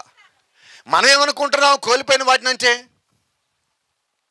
నాకు ఒకప్పుడు ఆస్తి ఉండేదండి, పోయిందండి. ఇప్పుడు దేవుడు మళ్ళా ఇస్తాడు. ఈ ఆస్తి అన్నది ఇక్కడి వరకే. అది కేవలము భూ సంబంధమైన ఒక ఆశీర్వాదం. నేను తక్కువేమి చేయట్లేదు దాన్ని. అది భూ సంబంధమైన ఆశీర్వాదం. అయితే దానికైనా మించింది దేవుడు నీ కొరకు ఉంచి ఉన్నాడు. All the eternal blessings are waiting for you and me. నీ కోసం, నా కోసము ఆ నిత్య జీవపు ఆశీర్వాదాలు మొత్తం ఎదురు చూస్తున్నాయి. But before that you need to fight with the devil on this earth. దానికన్నా ముందు ఈ భూమి మీద అపవాదితో నువ్వు యుద్ధం చేయాలి. For each and every inch you need to fight with the devil. ప్రతి అంగుళము కొరకు నువ్వు అపవాదితో యుద్ధం చేయాలి. నువ్వు పోరాడకుండా ఏది నీకు రాదు. నిజమేనా? మనం బయటికి వెళ్ళి పని చేయకుండా ఇంట్లో భోజనం వస్తుందా? రాదు. నువ్వు బయటికి వెళ్ళాలా, పోరాడాలా, యుద్ధం చేయాలా. 4 రోజులు కష్టపడితే నువ్వు ఇంటి అద్దె కట్టగలవు. 4 రోజులు కష్టపడితే నువ్వు కుటుంబం భోజనం చేయగలదు. 4 రోజులు కష్టపడితే నువ్వు కుటుంబంలో సంతోషంగా ఉండగలవు. ఆ కష్టపడేటప్పుడు ఇది కష్టం అనిపిస్తుంది, కానీ ఇంట్లో కూర్చొని కుటుంబంతో గడిపేటప్పుడు నిజం చెప్పండి, నిజమేనా? ఇప్పుడు సంగతి చెప్తా. అపవాది ఎలాగ వాడు ప్లాన్ ఉంటుందో మీకు చెప్తాను. నువ్వు 4 రోజులు కష్టపడి సంపాదించావు. ఈ సంపాదించిన డబ్బులు ఎవరికి చెందాలి? కుటుంబానికి చెందాలి. నువ్వు కష్టపడేది ఎవరి కోసం? కుటుంబం కోసమేనా? అయితే వాస్తవంగా మనం సంపాదించిన మొత్తం కుటుంబం కోసమే ఖర్చు పెడతామా? వచ్చిన చెప్తాను, దయచేసి ఎవరు అనుకోవద్దు. ఒక త్రాగుబోతు వ్యక్తి ఉన్నాడు. ఇతను ఎంతో కష్టపడి ప్రయాసతోనూ భారంతోనూ ఉదయం రాత్రి వరకు కష్టపడి, కొన్నిసార్లు ఎక్స్ట్రా టైం కూడా కష్టపడి డబ్బులు సంపాదించాడు. ఆ సంపాదించేప్పుడు అనుకుంటాడు, ఇది ఇంట్లో నా భార్యకి తీసుకెళ్ళేవాలి, ఇది నా పిల్లలకి. పని చేసేటప్పుడు ఆలోచనలు మొత్తం ఏముంటాయి అంటే, ఇది నా పిల్లలకి నా భార్యకనే ఉంటాయి. కానీ పని చేసి తిరిగి వచ్చేటప్పుడు ఇతనికి ఒక స్నేహితుడు కనిపిస్తాడు. సెలవు సిస్టర్, నిజమే నేను చెప్తున్నది. ఒక స్నేహితుడు కనిపించి అంటాడు, ఎక్కడి నుంచి వస్తున్నావు అంటాడు. నేను పని నుంచి వస్తున్నా అంటాడు. ఎక్కడికి వెళ్తున్నావు అంత స్పీడ్గా అంటాడు. లేదు నా భార్యని కలవాలి, నా భార్యకి మాట ఇచ్చా, ఈరోజు ఈ వారం అంతా కష్టపడింది, డబ్బులు మొత్తం ఆమెకి ఇస్తానని, నా పిల్లలకి ఇస్తానని మాట ఇచ్చాను. వాడు అంటాడు, అయితే ఇప్పుడు నీ దగ్గర డబ్బులు ఉన్నాయి కదా? అవును డబ్బులు ఉన్నాయి అంటాడు. పోయిన నెలలో ఇదే టైంలో నీ దగ్గర డబ్బులు లేకపోతే నేను నిన్ను తాకడానికి తీసుకెళ్ళాను కదా. మరి ఈరోజు ఇప్పుడు నువ్వు డబ్బులు సంపాదించగానే నన్ను మర్చిపోయి నీ భార్య నీ పిల్లలు అంటున్నావే. ఆ రోజు నా భార్య పిల్లలు తినకపోయినా కూడా, వాళ్ళని పస్తుల నుంచి కూడా నేను నీకు ఆ రోజు మందు తాగించలేదా? ఇప్పుడు నాకు నువ్వు తాగిస్తావో తాగించవా అంటాడు. జరగలేదా? ఇది జరగలేదా? ఇప్పుడు ఇతను ఏం చేయాలి? చెప్పట్లేదు, నాకు వినపట్లేదు. ఎక్కడి నుంచి? ఇంటికి రావాల్సిన డబ్బులు ఎక్కడికి వెళ్ళి? బార్లోకి వెళ్ళి. బార్ అంటే బైబిల్ యాంటీ రూట్. ఎక్కడికి వెళ్ళి డబ్బులు ఇప్పుడన్నీ? దేవుడు నీకు కష్టం ఇచ్చింది, నీ శరీరానికి శక్తిని ఇచ్చింది, బలం ఇచ్చింది. నువ్వు వెళ్ళేటప్పుడు ప్రయాణంలో, వచ్చేటప్పుడు ప్రయాణంలో తోడుగా ఉండి, పని చేసేటప్పుడు శక్తిని ఇచ్చింది, బలం ఇచ్చింది, నువ్వు చేసే పనికి సంబంధించి జ్ఞానం ఇచ్చింది, జ్ఞాపశక్తిని ఇచ్చింది. మొత్తం దేనికంటే నువ్వు నీ కుటుంబాన్ని బాగా పోషిస్తావని. ఈ కుటుంబాన్ని పోషించడానికి కావాల్సిన మొత్తం నువ్వు చేసావు. నీ మనసులో కుటుంబం ఉన్నది, పని చేసేటప్పుడు కుటుంబం కనిపిస్తా ఉన్నది. నీ కుటుంబం యొక్క సంతోషం చూడాలని చెప్పి నువ్వు ఒక నిర్ణయం కూడా తీసుకున్నావు. అయితే వాడేం చేశాడు? వాడికి కూడా ప్రతినిధి ఉంటాడు. దేవుడికి సేవకులు ఉన్నట్టుగానే అపవాదికి కూడా వాడి మనుషులు ఉంటాడు, వాడికి అనుచరులు ఉంటారు. ఆ అనుచరులు వచ్చి ఏం చేశారంటే, నువ్వు ఇంటికి వెళ్ళే మార్గంలో వాడు నీకు అడ్డుపడతాడు. ఇప్పుడు వాడు చేస్తున్న పని అదే. నువ్వు పరలోకి వెళ్ళే మార్గంలో ఉండగా వాడు నీకు అడ్డుపడతాడు, ఇక్కడి నుంచి పక్క తిప్పుతూ ఉంటాడు. ఈ రాత్రి నిజంగా నువ్వు దేవుడు కుమారుడు అయితే ఏం చేయాలంటే, ఒకప్పుడు నేను తప్పు చేశా చెప్దామా, ఒకప్పుడు నేను తప్పు చేశా, ఇక నీవెవడో నాకు తెలిసింది, నువ్వు అపవాదే నాకు తెలిసింది, నా కుటుంబంలో ఉన్న సంతోషం దొంగతనం చేస్తున్నావు, నా సంతోషం దొంగతనం చేస్తున్నావు, నా సంపాదన దొంగతనం చేస్తున్నావు, నా కుటుంబంలో నాకు ఇచ్చే గౌరవం కూడా నువ్వు దొంగతనం చేస్తున్నావు. ఇక నేను ఎంత మాత్రమో ఈ గౌరవం పోగొట్టుకోను. నేను దేవుడు కుమారుడిగా జీవించాలనుకుంటున్నా, దేవుడు కుమార్తెగా జీవించాలనుకుంటున్నా. ఈ లోకం యొక్క ఉచ్చులో, పన్నాగాల్లో, కుట్రల్లో, కుతంత్రాల్లో నేను పడిపోవాలని కోరుకోవటంలా, నేను దేవుడి నిమిత్తము రోషం కలిగి జీవించాలని కోరుకుంటున్నాను. హల్లెలూయా. అపవాది పనేంటి? నువ్వు కష్టపడి సంపాదించిన దొంగతనం చేయటం. నువ్వు కష్టపడి విశ్వాసం సంపాదిస్తే వాడు నీ లోపల అపనమ్మకం పెడతాడు. నువ్వు క్రమంగా చర్చికి పోతావు అంటే, చర్చికి వెళ్తే దేవుడు నీకు ఏం చేశాడు, చర్చికి వెళ్తే నీకు పాస్టర్ ఏం చేశాడు, చర్చికి వెళ్తే నీకేం దొరికింది, ఏంటిదంతా అంటే అపవాది నీ లోపల పెట్టే శోధన. ఈ శోధన నీకు వస్తుందంటే ఒక సంగతి నీకు ఇక్కడ కాదు, ఇక్కడ జ్ఞాపకం రావాలా. వాడు శోధిస్తున్నాడంటే నువ్వు దేవుడు కావాలని అర్థం. ఆ శోధించే సమయం నువ్వు చేసే పని ఏంటంటే, మోకాళ్ళకి పరిచెప్పాలా, ప్రార్థించాలా, ఇంకెక్కువ సంఘంలో గడపాలా, ఇంకెక్కువ వాక్యంలో గడపాలా. నువ్వు బైబిల్ చదువుతా ఉండు, వర్తమానం చదువుతా ఉండు, దేవుడిని అడుగుతా ఉండు, ప్రభువా నాలో వచ్చి బలహీన ఆలోచనలు తీసివే ప్రభువా. అడగగలవా? నువ్వు ఎప్పుడైతే అలా గడటం బిగిన్ చేస్తున్నావో, నిన్ను అపవాది విడిచిపెట్టిపోడు. వాడిని పక్కన వెయిట్ చేస్తూ ఉంటాడు. వాడికి నమ్మకం నీ మీద, నువ్వు ఎక్కువసేపు అలా ఉండలేవని, నువ్వు ఎక్కువసేపు నిలబడలేవనుకో నమ్మకం. అయితే ఈ రాత్రి ఒక మాట చెప్పు వాడికి, ఇంతకుముందు నా మీద నీ నమ్మకం ఉండదేమో, ఇప్పుడు నాకు ఒక సంగతి అర్థమైంది, నీకు నా మీద ఉన్న నమ్మకం కన్నా నన్ను సృష్టించిన నా దేవుడికి మరీ ఎక్కువ నమ్మకం ఉన్నది. కాబట్టి ఈసారి నువ్వు ఓడిపోతావు. నువ్వు ఎంతసేపు అయినా వెయిట్ చేయి. ఈ రోజు కాదు, రేపు కాదు, ఆదివారం కాదు, సెప్టెంబర్ కాదు, అక్టోబర్ కాదు, 2025 కాదు, ఆ రాత్రి వరకు ఇలాగే ఉంటావు వాక్యం లోపల. మాట ఇవ్వగలవా? దేవుడికి మాట ఇవ్వగలవా? నువ్వు మనుషులకు కాదు, దేవుడికి మాట ఇచ్చినట్లయితే, ఆ మాటకి నువ్వు కట్టుబడినట్లయితే, ఆ మాట కట్టుబడే విధంగా దేవుడికి అన్ని ఏర్పాట్లు చేసి పెడతాడు. నీ చుట్టూ ఆయన కంచి వేస్తాడు, నీ చుట్టూ ఆయన దూతలు ఉంచుతాడు, నీకున్న పరిస్థితి నుంచి ఆయన లేవనెత్తేవాడుగా ఉంటాడు. ఆమేన్. కాబట్టి ఏం చేద్దాం ఈ రాత్రి? ఇచ్చేద్దాం మాట. Amen. Let me tell you, the devil will take off your strength. నీలో ఉన్న బలమును వాడు తీసేస్తాడు. ఒక చిన్న మాట చెప్తా. మనకు ఎప్పుడైతే కోపం వచ్చిందో ఒక వ్యక్తి మీద, నువ్వు కోపం వచ్చినప్పుడు నీ మీద నియంత్రణ పోతుంది, అంతేనా? చూడండి, ఒక వ్యక్తి తాగేసిన తర్వాత అతని నియంత్రణ పోతుంది. ఏం మాట్లాడతాం తెలియదు, కోపం వచ్చాక ఏం మాట్లాడతాం తెలియదు. మనకి ఎక్కువగా దుఃఖం వచ్చినా, బాధ వచ్చినా, ఏడుపు వచ్చినా కూడా మనం ఏం మాట్లాడతామో తెలియదు. మన మాటలు నియంత్రణ కోల్పోతాం. అపవాదికి కావాల్సింది అదే. ఆ నీ మీద నియంత్రణ నువ్వు కోల్పోయిన తర్వాత నువ్వు మాట్లాడే ప్రతి మాట నువ్వు పైకి లెక్క చెప్పాల్సి వస్తుంది. వాడు ఇప్పుడు ఏం చేశాడంటే, నీకు యేసుక్రీస్తు ఒక రక్తం ఇచ్చి నీ మీద ఉన్న పాపాన్ని తీసేశాడు. వాడికి ఇప్పుడేంటి బాధ అంటే, నీ మీద పాపం లేదు కదా, అది వాడు బాధ. ఇప్పుడు నేను ఎలాగైనా పాపంలోకి వచ్చేలాగా చేయాలి. కాబట్టి వాడు ఏం చేస్తాడంటే, ఏదో ఒక వ్యసనముతో, ఏదో ఒక బలహీనతతో, ఏదో ఒక గుణముతో నీ లోపలికి వాడు రావటానికి ప్రయత్నించి వచ్చి నిన్ను బలహీనుడిగా చేసి దేవుడి నుంచి దూరం చేయడం కోసం వాడు అన్ని ప్రయత్నాలు చేస్తాడు. నువ్వు నిజంగా దేవుడి కుమారుడు అయితే ఏం చేయాలి? నాలో ఈ బలహీనత ఉన్నది. ఈ రాత్రి ఒక మాట చెప్పగలను ధైర్యంగా. ఇక్కడున్న మీరందరూ, ఈ మేడ మీద ఉన్న మీరందరికీ కూడా ఒక సంగతి బాగా తెలుసు. మీలో ఏ బలహీనత ఉందో మీకు ఒక్కరికే తెలుసు. నిజమేనా? రెండో సంగతి చెప్పనా, మీ బలం కూడా మీకు తెలుసు. ఈ రెండిట్లో మీరు దేనికి లోపడుతున్నారు? చూడండి, బలం నీతో పాటు ఎప్పుడు ఉంటుంది. రహస్యం అని తెలుసురా, బలహీనత వచ్చిపోతూ ఉంటుంది. నిజమేనా? బలహీనత అలా వచ్చిపోయినప్పుడు, అది వచ్చినప్పుడు నువ్వు బలహీనం అవుతావు. ఏ బలహీనత? నేనంటే శారీరకమైన బలహీనత కాదు, ఆలోచనలో బలహీనత తెచ్చి పెడతాడు వాడు. చూడండి, ఒక వ్యక్తి బలహీనంగా ఉన్నప్పుడు వారి ఆలోచన ఎలాగుంటాయి? ఒక నిరాశ, ఒక నిస్పృహ, ఇంతేలే, ఏం కాదులే, ఏం చేసినా ఇంతేలే. వాడిని ఎవరు ఓదార్చినా కూడా వాని దగ్గరికి ఓదార్పు రాదు. కారణం ఏంటంటే వాడు అన్నింటిని తోసేసేవాడిగా ఉంటాడు. అయితే నువ్వు ఆ సమయంలో నీకు ఒక సంగతి జ్ఞాపకం రావాలా, నేను దేవుడు కుమారుడై ఉండగా నేను ఎందుకు నిరాశపడాలా? ఇక్కడ చిన్న సంగతి మీకు జ్ఞాపకం చేస్తా. నాకు తెలిసిన ఒక సంఘటన ఉంది, మీకు చెప్తాను. ఒకసారి ఆఫ్రికా దేశంలో బానిసల్ని అమ్ముతూ ఉన్నారు. అక్కడ బానిసలు అమ్ముతూ ఉన్న స్థలంలో బానిసలు కొనుక్కోవడానికి ఒక వ్యక్తి వచ్చాడు. ఆ వ్యక్తి వచ్చి అందరి బానిసలను చూస్తున్నాడు. అందరేమో అడుచారగిలబడి ఇటుచారగిలబడి ఏడుస్తా, శూన్యంలోకి చూస్తా, గడ్డాలు పెంచుకొని ఎలాగుండాలో అలాగున్నారు. వారందరి మధ్యలో చిరిగిపోయిన వస్త్రాలు వేసుకొని ఒక వ్యక్తి టీవీకి ఇలా నడుచుకుంటూ తిరుగుతూ ఉన్నాడు. అందరు ఎలాగున్నారు?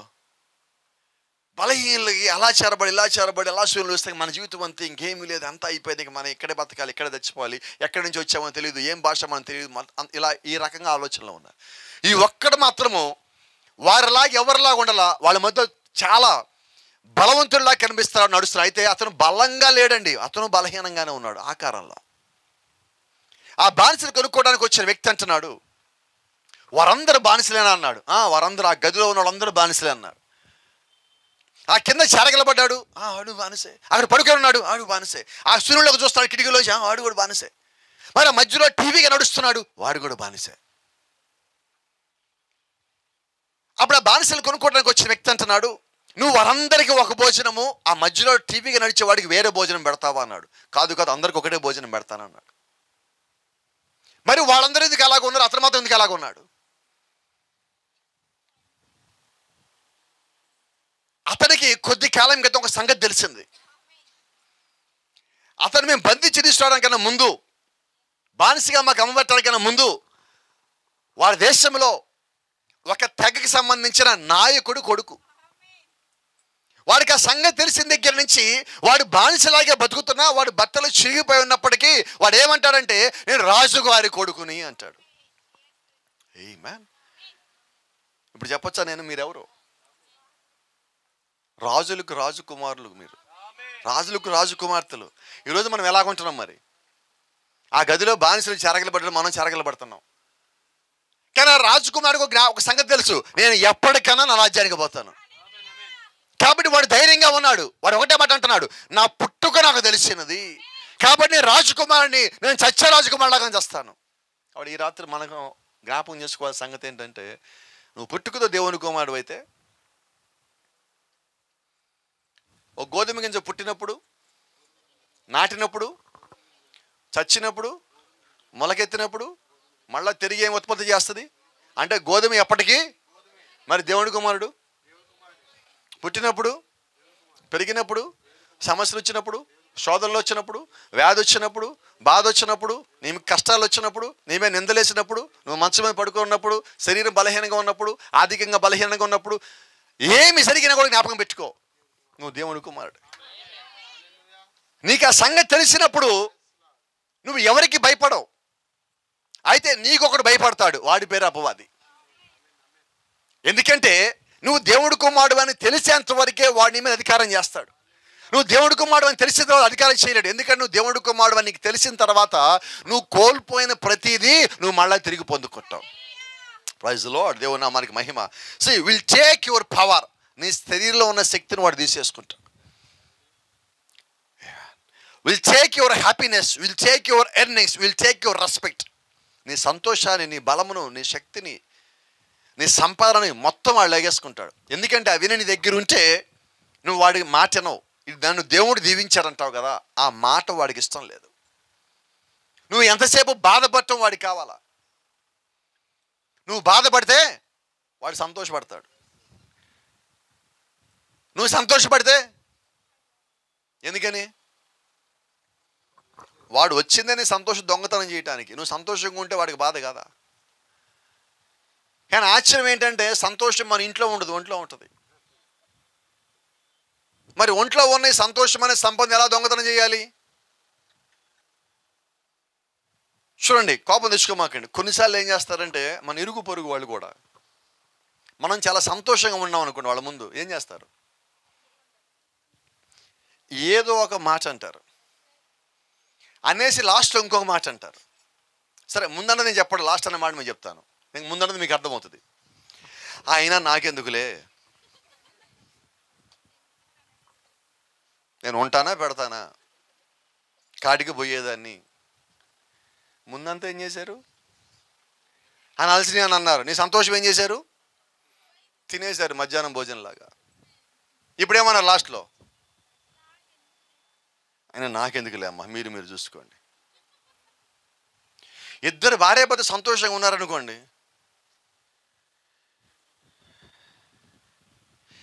ఏమో మీ ఆయన అక్కడ చూసా నేను, ఆయన నాకెందుకులే అమ్మా. ఇక ఈ ఇంట్లో గుమ్మం దగ్గర కూర్చుంటుంది. చెప్పు నువ్వు, నాకు తెలిసింది, నాకు నమ్మకమైన వాళ్ళు చెప్పారు, చూసారు వాళ్ళు, చెప్పు నువ్వు ఏం చూశారు, ఏం చెప్పాలా, ఎవరు నమ్మకమైన వాళ్ళు, సంగతి అని చెప్పు. ఇవన్నీ కాదు, ముందు నాకు చెప్తావా చెప్పవా? కుటుంబంలో ఏం పోయింది? అవునా? అయితే నువ్వు దేవుణ్ణి నమ్మితే ఎన్ని చెప్పనేయండి,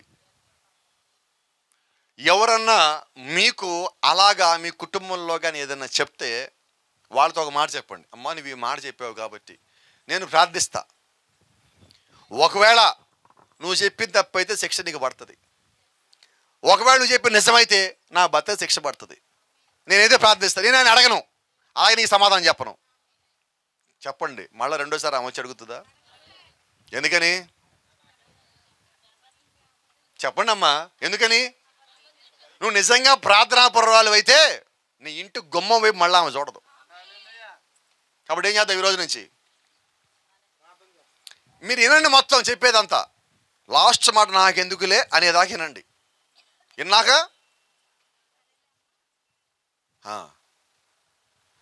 అమ్మ ఏమనుకోమాక, నువ్వు చెప్పింది నేను నమ్మను, ఎందుకంటే నాకు ఒక దేవుడు ఉన్నాడు, ఆయన దూతలను పంపిస్తాడు, నేను ఆయన కుమార్తెనై ఉన్నా కాబట్టి నా చుట్టూ ఆయన కాపలా పెట్టినట్టుగా నా భర్త చుట్టూ నా పిల్లల చుట్టూ కూడా కాపలా పెడతాడు, మేము సరిగా లేకపోతే ఆయన మాకు తెలియజేస్తాడు.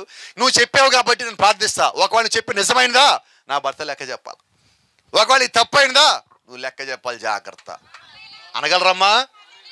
సిస్టర్ చెప్పలేదు ఎవరు గట్టిగా? ఏం రావట్లేదు ఎక్కడి నుంచి కూడా రావట్లేదు. రెండు కారణాలు, ఒకటి మీరు అనన్న ఉండాలి, అది ఇనన్న ఉండాలా. అంటే మానేయండి, ఇంటే ఈ మాట చెప్పండి. అప్పుడు ఈ రాత్రి నుంచి మనకి జ్ఞాపకం పెట్టుకోవాల్సింది ఏంటంటే, అపవాది వచ్చి నీ కుటుంబంలో ఉండదని దొంగతనం చేయటమే వాడి పని. వాడు దొంగతనం చేయనీయకుండా నువ్వు ప్రార్థనతో ఎదుర్కోవటమే నీ పని. కాబట్టి వాడి పని వాడు సక్రమంగానే చేస్తున్నాడు, నీ పని సక్రమంగా చేస్తున్నావా? నీ ప్రార్థన సక్రమంగానే చేస్తున్నావా? నువ్వు ఆరాధనకి సక్రమంగానే అటెండ్ అవుతున్నావా? నువ్వు సంఘంలో పని చేస్తున్నావా? సువార్త పని చేస్తున్నావా? ఇవన్నీ నువ్వు చేస్తా ఉన్నప్పుడు నీ తరపున దేవుడు పని చేయవలసి ఉన్నాడు. కాబట్టి నువ్వు దేవుని పని చేస్తే, గట్టిగా చెప్పండి అమ్మా, చేస్తాడా? ఈ మాట మనకు తెలుసు, కానీ మనం దేవుని పని చేస్తున్నావా? ఈ మాట తెలిసి కూడా దేవుని పని చేయకపోతే దేవుడు ఏం చేయాలా? అంటే కొన్నిసార్లు మనం ఏం చేస్తామంటే, మనం ఎటువంటి వారంగా అయ్యామంటే, క్షమించండి ఈ మాట అంటున్నందుకు, నా మీద కోప్పడమాకండి, మీరు కోప్పడ్డా కూడా చెప్తాను అనుకోండి. నేను మనము దేవుని పని చేయాలని తెలిసి కూడా మనం చేయనప్పుడు దేవుడు మన పని ఎలా చేయాలి? చేయడు. అంటే కాబట్టి ఇప్పుడు కష్టాలను ఎవరు ఫోన్ చేసి టికెట్ కొని ఇంటికి ఆహ్వానించుకుంటుందంటే మనమే. ఇప్పుడు కష్టాలు ఇంటికి పిలిచింది ఎవరు? శోధన ఇంటికి పిలిచింది ఎవరు? బలహీనత ఇంటికి పిలిచింది ఎవరు? ఎవరు చెప్పరేంటండి? ఇప్పుడు మనం ఏం చేయాలి? అసలు ఎవరిని పిలవాలి మనం ఇంటికి? దేవుణ్ణి పిలవాలి. దేవుడు పని చేస్తే కదా ఆయన వచ్చేది. మరి ఆయన పని చేయకుండా మన ఇంట్లో అని ఎలా పోతాయి? ప్రభువా రాత్రి అప్పు పోవాలి ప్రభువా. ఎక్కడి నుంచి వస్తాయి? ఎక్కడి నుంచి వస్తాయి?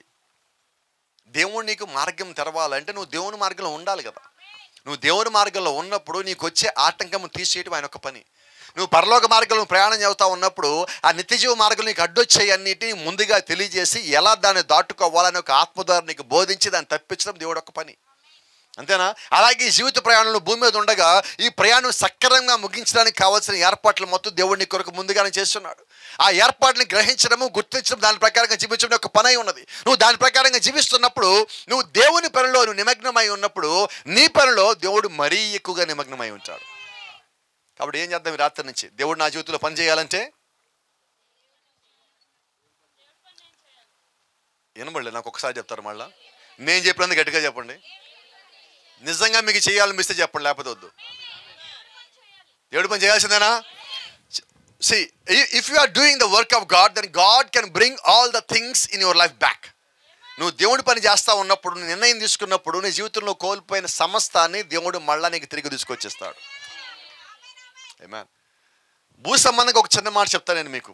ఆత్మ సంబంధంగా నేను పొందుకొని మీకు చెప్పడానికి అవ్వదు కాబట్టి భూ సంబంధంగా నేను పొందుకొని మీకు చెప్తా. ఇదే నేను 2012-13 సంవత్సరంలో నా ఆరోగ్యాన్ని కోల్పోయి ఉన్నా. బెడ్లో రెస్ట్ తీసుకుంటున్నా. కుటుంబ ఆర్థిక పరిస్థితి మొత్తం మారిపోయింది. తినటానికి కూడా లేని పరిస్థితికి రావాల్సి వచ్చింది. ఈ పూట మాకు ఎవరైనా ఇస్తే బాగుండు భోజనం అనే స్థితికి దిగజారిపోయి ఉన్నాం. ఆ స్థితి నుంచి ఈరోజు దేవుడు ఇంకొకరికి పెట్టే స్థితికి తీసుకుని వచ్చున్నాడు. కాళ్ళకి బూట్లు నేను వేసుకొని నడుస్తూ ఉంటే పైకి బూటు మారగా అనిపిస్తుంది, కింద లోపల ఏముండేది కాదు, కింద రోడ్డు తగులుతూ ఉండేది. నేను నడుచుకుంటూ వస్తే నాతో పాటు బురద కూడా ఇంటి లోపలికి వచ్చేది. అలాగే సువార్తకు పోయి ఉన్నాం. బండి లేదు కదా అనో, కారు లేదు కదా అనో, లేకపోతే ఇంకేదో లేదు, బైక్ లేదు కదా అని చెప్పి ఎప్పుడు సువార్త ఆపింది లేదు. సువార్త చేస్తూనే ఉన్నాం. నాకు ఎప్పుడు ఒక నమ్మకం ఉన్నది, దేవుడి పని చేస్తే దేవుడు నా పని చేస్తాడు. నేను ఆయన పని చేస్తూ ఉండి నేను అలా కనిపించానంటే దేవుడు అందరి దృష్టిలో అది దేవుడికి అవమానం. ఆయన ఎప్పుడు అవమానపడడు. కాబట్టి నువ్వు ఏ స్థితిలో ఉన్నా నువ్వేం చేయాలంటే నువ్వు మొట్టమొదటిగా నువ్వు దేవుని పని చెయ్యి. నువ్వు దేవుని పని చేసిన ప్రతిసారి దేవుడు నిన్ను దీవిస్తాడు. నీ కుటుంబంలో కోల్పోయినన్ని ఒక్కొక్కటి మళ్ళీ తిరిగి రావాల్సిందే. మన ఆ జీవితంలో దేవుడు ఏం తీసేశాడో అవి మొత్తం తిరిగిచ్చాడు. దానికి మించి దేవుడు ఇచ్చిన బహుమానం ఏంటంటే, నా భార్యకి నీకు పిల్లలు పుట్టరు అని చెప్పారు డాక్టర్లు. 2020 సంవత్సరంలో దేవుడు నాకు కుమారుడిని ఇచ్చాడు. అసాధ్యం అన్నారు, నేను నమ్మా. డాక్టర్తో ఒక మాట చెప్పాను, మీకు చెప్పినట్టుగానే, ఏమనుకోవద్దమ్మా, నేను నీ మాట నమ్మ, నేను దేవుడి మాట నమ్ముతాను. ఆమె డాక్టర్ హైమావతి ఆమె పేరు. అయ్యా ఏమనుకోమాక, నీ భార్యకి పిల్లలు పుట్టరు అన్నది. ఆమెకు ఒక మాట చెప్పి, అమ్మ నువ్వు కూడా ఏమనుకోమాక, నేను నీ మాట నమ్మనని చెప్పిన. ధైర్యం ఉందా మీకు? ఇంత మీకు చెప్పి అపవాదికి ఏం చెప్పాలా? నేను నీ మాట నమ్మనని చెప్పాలా? దేవుడు నీకు చెప్పాడని నాకు నువ్వు నమ్మవు ఎవరి మాట. కాబట్టి రాత్రికి అదే సంగతి జ్ఞాపకం చేస్తున్నా, నీ మీద ఎవరు ఎన్ని చెప్పినా నువ్వు నమ్మాల్సిన దేవుడినే. నువ్వు తిరగాల్సిన దేవుడి వైపే. ఈ గడియ వర్తమానం వచ్చిందని దేవుడి వైపు తిప్పటానికి, నిన్ను బలంగా తిప్పడానికి, నువ్వు బలహీనంగా తిరగటం కాదు. నువ్వు ఆదివారం తిరిగి 7 రోజులు 6 రోజులు లోక వైపు తిరగటానికి కాదు. ప్రతిరోజు దేవుడి వైపు తిరగాల. నువ్వు ప్రతిసారి దేవుడి వైపు తిరగాల. నీ మాటల్లో దేవుడికి కనిపించాలా, నీ చేతల్లో దేవుడికి కనిపించాలా, నీ జీవితంలో దేవుడికి కనిపించాలా, నీ సాక్ష్యం దేవుడికి కనిపించాలా, నీ ప్రతి పనిలో, నీ ప్రతి కదలికలో దేవుడికి కనిపించాలి. ఎందుకంటే ఈ భూమి మీద నువ్వు యేసుక్రీస్తుకి ప్రతినిధి అయి ఉన్నావు. ఆయన యొక్క ఆత్మ కలిగిన వ్యక్తి అయి ఉన్నావు. ఈ కాలానికి దేవుడు ఇచ్చిన వాగ్దానం ఏంటంటే, అన్ని నీకు తిరిగిస్తాను. ఏం తిరిగిస్తాను అంటే, ఆయన ఇచ్చే చివరి తిరిగిచ్చే సంగతి ఏంటో తెలుసా? సర్వ శరీరుల మీద నా ఆత్మను కుమ్మరింతును. దేవుడిచ్చే చివరి కార్యక్రమం అదే. ఈ భూమి మీద ఆయన ఎప్పుడు ఇస్తా అన్నాడు? అంత్య దినములందు సర్వ శరీరుల మీద నా ఆత్మను కుమ్మరింతును. Praise the lord. సంతోషంగా లేరా? ఇప్పుడు మనం ఏ కాలంలో ఉన్నామంటే, ఏ చర్చిలో మీరున్నా, ఏ సంఘానికి మీరు వెళ్ళినా అందరూ చెప్పే మాట, మనం అంత్యకాలంలో ఉన్నాం. అంత్యకాలం ఉన్న మాట నిజమైతే ఇప్పుడు మరి దేవుడు ఇచ్చేది ఏంటి? ఆయన యొక్క ఆత్మ. అంటే ఈ గడియ నువ్వు కలిగి ఉండాల్సిందేంటి? పరిశుద్ధాత్మ. అంటే ఇప్పుడు దేవుడు నీకు ఇచ్చే చివరి వరం ఏంటి? ఆయన చెప్పలేదా అపొస్తలుగా 2:38-39లో? ప్రతి ఒక్కరు ప్రభు యేసుక్రీస్తు బాప్తిజం పొందినప్పుడు పాప క్షమాపణ నిమిత్తము, మారు మనసు నిమిత్తము, అప్పుడు మీరు పరిశుద్ధాత్మని వరమును పొందుకొందురు. అంటే ఈ కాలానికి దేవుడిచ్చిన చివరి వరము పరిశుద్ధాత్మను పొందుకోవటం. ఈ పరిశుద్ధాత్మను ఎప్పుడు కలిగి ఉన్నావు? జగత్ పునాది కన్నా ముందు. అప్పుడు నువ్వు కలిగి ఉన్నావు, ఇప్పుడు పోగొట్టుకున్నావు. దేవుడు ఏమన్నాడు? నీకు మళ్ళీ తిరిగిస్తానంటున్నాడు. నీకు కొత్తగా ఇవ్వటం ఆత్మ ఆల్రెడీ నీ మీద ఉండేది. నువ్వు పోగొట్టుకున్నావు, కిందకు వచ్చి ఉన్నావు, పడిపోయి ఉన్నావు, భూమి మీద ఉన్నావు, భూ సంబంధిగా మారిపోయావు, లోకస్తుడిగా ఉన్నావు, లోకంతో కలిసిపోయావు, అందరితో కలిసి అందరిలాగా అనుకుంటున్నావు. అయితే దేవుడు నీవెవరు నీకు జ్ఞాపకం చేశాడు. వాక్యం పంపించాడు, వర్తమానం పంపించాడు, సేవకుని పంపించాడు, ఆయన కార్యాలు పంపించాడు, రుజువులు పంపించాడు, రక్తం ఇచ్చాడు, కృప ఇచ్చాడు, శక్తి ఇచ్చాడు, బలం ఇచ్చాడు, బాప్తిజం ఇచ్చాడు. అవన్నిటి తర్వాత నువ్వు గ్రహించంటున్నావు, ప్రభువా నేను ఈ భూ సంబంధమే కాదు, ఒకప్పుడు నీలో ఉన్నా, నీలో ఏమున్నానో నాకు మళ్ళీ తిరిగిస్తావా అని అంటాడు. నిశ్చయంగా I will restore everything in your life. నీ జీవితంలో సమస్తము నీకు తిరిగిస్తాను. ఆ సమస్తములో చివరి సంఘటన ఏంటో తెలుసా? నీకు పరిశుద్ధాత్మ దేవుడు ఇవ్వటం. ఆమేన్. కాబట్టి ఈ రాత్రి మనం ఎలాగ జీవిద్దాం? పరిశుద్ధాత్మను పొందుకునే విధంగా జీవిద్దాం. అంతేనా? కోపడమాకండి, నాకు మీరు వద్దు. ఇప్పుడు దేవుడికి ఎవరు కావాలంటే పొందుకున్నవారు కావాలా. నేను ఇంకా పొందుకుంటానండి, 31 డిసెంబర్ నైట్ 31 పొందుకుంటానంటే నడవదు. ప్రభురాత్రి భోజనం పొందుకుంటా అంటే నడవదు. నువ్వు ఇప్పటికే పొందుకొని ఉండాలా. కాబట్టి ఇప్పటికే ఆలస్యమైంది కాబట్టి నువ్వు ఇంకా యథార్థంగా జీవించడము ఈ గడియ ప్రారంభిద్దాం, ఈ క్షణమే ప్రారంభిద్దాం. నీ నిర్ణయం ఇప్పుడే తీసుకోవాల్సి ఉన్నావు. అది నీ నిమిత్తము కాదు, అది నా నిమిత్తము కాదు, అది ఎవరో నిమిత్తము కాదు, ఎవరో మెప్పు పొందే నిమిత్తము కాదు, లోకము నిమిత్తము కాదు, అది ప్రభువైన యేసుక్రీస్తు నిమిత్తము. ఆ నిమిత్తము రక్తము కాచిన దాని నిమిత్తము, ఆయన నీ కొరకు లోకం ఇచ్చిన దాని నిమిత్తము, ఆయన నీ కొరకు తిరిగి వస్తానన్నాడు. వచ్చేటప్పుడు రెడీ అయ్యే నిమిత్తము నువ్వు పరిశుద్ధాత్మను పొందుకోవాల్సి ఉన్నావు. ఆమేన్. ఈ దినం ప్రభువైన యేసుక్రీస్తు ఒక రెండో ఒక రాకడ భూమి మీద కానీ జరిగితే పరిశుద్ధాత్మ కలిగిన వారిని ఆయన తీసుకుని పోతారు పైకి. కాబట్టి ఇప్పుడు మనకు కావాల్సినది ఆమేన్, నువ్వు పరిశుద్ధాత్మ కానీ పొందుకుంటే చీకటి శక్తులు నీ మీద పనిచేస్తాయా? చీకటి నీ మీద ప్రభావం చూపిస్తుందా? భూ సంబంధమైన ఆలోచనలు నువ్వు కలిగి ఉంటావా? లోకం నీ మీద పనిచేస్తుందా? ఇవన్నీ ఎందుకని పరిచయమంటే దేవుడు నీకు ఇచ్చిన వాగ్దానం నీకు జ్ఞాపకం ఉన్నప్పుడు, ఆ వాగ్దానం కొరకు జీవిస్తూ ఉన్నప్పుడు, ఆ వాగ్దానం కొరకు నువ్వు జీవిస్తూ ఉండగా దేవుడు నీకు వచ్చే ప్రతి ఒక్క ఆటంకాన్ని నీకు ముందే బయలుపరుస్తూ ఉంటాడు. అలా బయలుపరిచే దాని పేరు పరిశుద్ధాత్మ. ఇప్పుడు దేవుడు ఒక పని ఏంటి, నీకు ఒక వివేచన ఇచ్చాడు. ఆ వివేచన ద్వారా నువ్వు చెడ్డ మార్గంలో ఉన్నావో మంచి మార్గంలో ఉన్నావో నువ్వు గుర్తెరగాల. ఆ గుర్తెరిగినప్పుడు అది చెడ్డ మార్గం అయితే నీకు ఎవరో చెప్పడం కాదు, నేను పక్కకు తప్పుకోవాలి. ప్రభువా ఈ మార్గం సరైనది కాదు, నన్ను ఇంకొకసారి ఈ మార్గంలో నడవనీయకుండా నా కాళ్ళు బంధించే ప్రభా, నన్ను అటు పోనీయకుండా ఆపే ప్రభా, నా మనసు అటు తిరగనీ మాకు ప్రభా, నా హృదయాన్ని ఇటు పక్కకు తిప్పు ప్రభా. నీ మార్గంలో నీ వైపు నీ కొరకు నా జీవితము జీవించడానికి సహాయం చేయ ప్రభా అని నువ్వు ప్రార్థించినప్పుడు, మొరపెట్టినప్పుడు, కన్నీరు కాచినప్పుడు, తీర్మానం చేసుకున్నప్పుడు, నిర్ణయం తీసుకున్నప్పుడు దేవునికి సహాయం చేయడా? ఖచ్చితంగా చేస్తాడు. అయితే నిర్ణయం ఎవరు తీసుకోవాలా? తీర్మానం ఎవరు తీసుకోవాలా? దేవుడి పక్కన మొర ఎవరు పెట్టాలా? ఆయన వైపు తిరగాల్సింది ఎవరు? నువ్వు ఆయన వైపు తిరుగు, ఆయన వైపు నడవక్కర్లా. ఆయన వైపు తిరిగి ప్రభువా నేను నీ వైపు నడవాలనుకొని ఆశపడతాను అడిగితే నడిపించడానికి ఆయనే వస్తాడు. ఆయన దూతలను పంపిస్తాడు, ఆయన కృపను పంపిస్తాడు, ఆయన ఆత్మను పంపిస్తాడు. ఆయన నిన్ను విడువడు, ఎడబాయడు. మాట ఇచ్చాడు, మాట ఇచ్చిన దేవుడు మాట కట్టుబడే దేవుడు. నువ్వు వాగ్దానం ఇచ్చి నువ్వు దేవుడు కట్టుబడినట్లయితే ఆయన నీకు ఇచ్చిన మాట కట్టుబడతాడు, నీకు తోడుగా ఉంటాడు. ఇప్పటిదాకా కాదు, నువ్వు పరలోకం చేరేదాకా, నువ్వు మరణించిన దూతలు నీకు తోడుగా ఉంటాడు, నువ్వు ప్రేరణలో ఉన్న తోడుగా ఉంటాడు. ప్రతిరోజు ఆయన కనుదృష్టి నీ మీద ఉన్నది, ఆయన దూతలు నీ చుట్టూ ఉన్నారు, ఆయన కంచె నీ చుట్టూ ఉన్నది, ఆయన కృప నీ చుట్టూ ఉన్నది, ఆయన ప్రేమ నీ చుట్టూ ఉన్నది, ఆయన వాగ్దానం నీ చుట్టూ ఉన్నది. నీ కొరకు పరలోక రాజ్యంలో ఆయన దూతలు ఎదురు చూస్తా ఉన్నా. ఇక దేవుడు నీ కొరకు చెయ్యని ఏర్పాటు ఏంటి? ఇన్ని చేసినా కదా దేవుడు, మనం ఏం చేసాం? ఇలాగ చెప్పేద్దామా చాలా కాలం? చెప్పండి, ఏం చెప్దాం? ఏం చేసాం ఇప్పుడు దాకా? సరే ఏదో ఒకటి చేద్దాం అనుకున్నారు, ఏం చేద్దాం? ప్రభువా నేను నీ వైపు నడవాలనుకుంటున్నా, నా మార్గం సరిగ్గా లేదు, నా ఆలోచన సరిగ్గా లేవు, నా క్రియలు సరిగ్గా లేవు, నా జీవితం సరిగ్గా లేదు, నా సాక్ష్యం సరిగ్గా లేదు. ఇవన్నీ మారాలి ప్రభు. ఈ రాత్రే నేను నిర్ణయం తీసుకుంటున్నా. ఇదిగో ఇప్పుడే నిర్ణయం తీసుకుంటున్నా. తీసుకుందామా నిర్ణయం? గట్టిగా నిర్ణయం తీసుకుందామా? గట్టిగా హృదయంలోంచి బలంగా, ప్రభా ఇది నీ కోసం నిర్ణయం కాదు, నా కోసము. నా జీవితం మారాలా, నా కుటుంబం మారాలా, నా సంతోషం మారాలా, నా ఆలోచనలు మారాలా, నా సాక్ష్యం మారాలా. నేను అనేక మందికి భూమి మీద నేనుగా కనబడకూడదు, నీవు నాలో ఉన్న రుజువు నేను వాళ్ళకి చూపించాలా. నా ద్వారా అనేక మంది నీ వైపు తిరగాలంటే ప్రభువా నేను ముందు మారవలసి ఉన్నాం. నేను వాళ్ళకి సువార్త చేయాలంటే ముందు నేను మారాలా, వాళ్ళ వైపు తిప్పాలంటే ముందు నేను మారాలా, వాళ్ళ సంఘానికి తేవాలంటే ముందు నేను సంఘానికి రావాలా, వాళ్ళ కృపలు నడిపించాలంటే ముందు నేను కృపలో ఉండాలా, వాళ్ళని ప్రేమించాలంటే ముందు నీ ప్రేమ నేను పొందుకొని వాడు అయి ఉండాలా. అను ఆయన ఒక వాక్యం వైపు తిరిగి, ప్రేమ వైపు తిరిగి, కృప కింద నడిచినట్లయితే నీవు మారటమే కాదు, నీ కుటుంబం మారుతుంది, నీ బంధువులు మారుతారు, నీ స్నేహితులు మారుతారు. అనేక మందిని మార్చగలిగే శక్తి దేవుని లోపల పెట్టున్నాడు. Praise the Lord. God bless you. దేవుడు మిమ్మల్ని దీవించును గాక.